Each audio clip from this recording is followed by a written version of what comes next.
Looking back to when my journey of motherhood first began, I was an anxious mom before I ever even held a baby in my arms.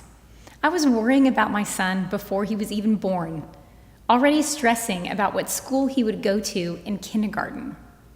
It's a good thing I didn't know back then how our story would unfold, starting out with homeschooling our children, later deciding to enroll them in private school, only to move them a few years later into the public school.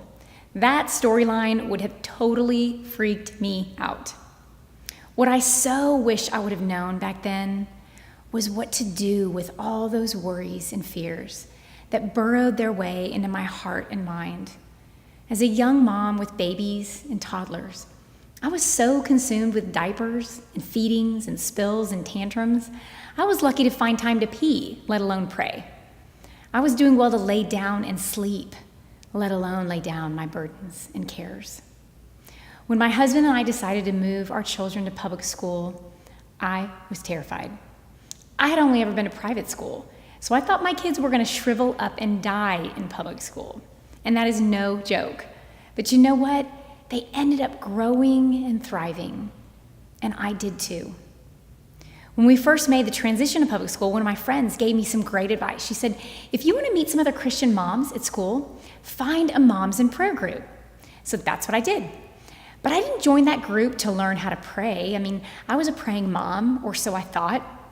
I just joined the group as a way to connect with moms who shared my Christian faith. But my experience in Moms in Prayer began to change my life as a mom, because it opened up a whole new dimension of my motherhood and my marriage that had been completely dormant, totally untapped. The image that always comes to mind is this geyser of grace that was just waiting to burst forth into my life and my kids' lives, if only I would take the time to pray for them. About that same time, another friend of mine gave me a book called The Power of a Praying Parent by Stormy O'Martian. And I will never forget the night I started reading that book. I was all propped up against pillows on my bed, and I'm just getting into the first few chapters. And I come to this part where Stormy describes her yearly beach vacation with her family, and how every summer at the beach, she would get up early in the morning, and she'd take out her prayer lists for her family that she had used to pray for them all year long. And gazing out over the ocean, she would ask God how He wanted her to pray for them over the next year.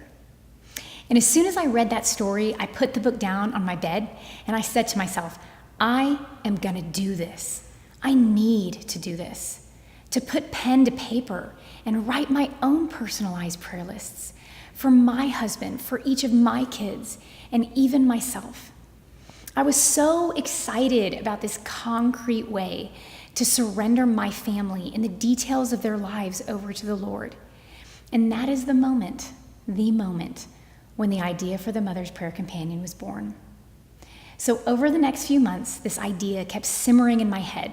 The fire had been ignited in me to roll up my sleeves and get on my knees and pray like I'd never prayed before. That became my mantra. I was so inspired to write these master prayer lists and become intentional about praying for my family. The problem was I couldn't figure out where to put those lists. I didn't know what to use. I didn't want to use a spiral notebook because that's just ugly. And I didn't want to use a journal because I wanted to be like Stormy. She would go back each year and pray about her lists and how God had worked and what He was doing and how He wanted her to pray that next year. So I decided this book needed to be pretty and practical. It needed to be beautiful, but also usable. And I needed to be able to work with it, to add things to it, to take things out, to revise it, and update the pages from year to year. And what began as just a book for me grew into something so much more. As I started to conceive the Mother's Prayer Companion in my head, I began to think of all my friends, all the women I'd prayed with, and all the countless moms, young and old, that I had met over the years as a speaker, who I knew needed this book just as much as me. So I thought to myself, maybe I need to make more than just one of these. And that is exactly what we've done. The Mother's Prayer Companion is now in the hands of women all across the country, and one of those women might be you. I've shared the story about how I was inspired to create a master prayer list for each person in my family and become more intentional about praying for them. And now I want to inspire you to do the same. In the Mother's Prayer Companion, which we often call the MPC for short, there's a prayer page devoted to each person in your family, including yourself.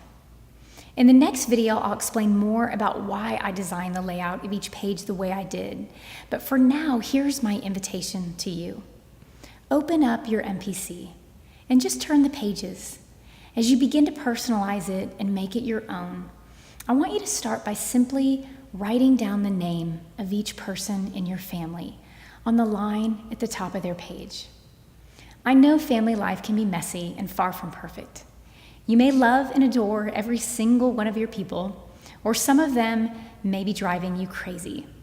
Some days there may be peace in your home and others painful conflict and struggle. In the midst of the mess of family, we need concrete reminders of the truth. So as you write down the names of each person on their prayer page, including yourself, let that be a concrete reminder that you did not choose your family. God chose your family.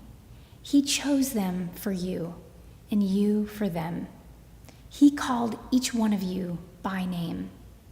You are not writing their story or your own. God is.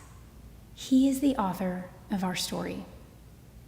One of the first scriptures you will find on every prayer page in the MPC is from Psalm 139, verse 16, that says, "All the days ordained for me were written in your book before one of them came to be." Those words have given me so much comfort and hope. So as you write the names of each person in your family on the line at the top of their page, remember that God is writing too. He has a plan for each one of us, and He cares about every line of every page of every chapter of our lives. God is the one filling in the lines and writing a beautiful story in each one of us.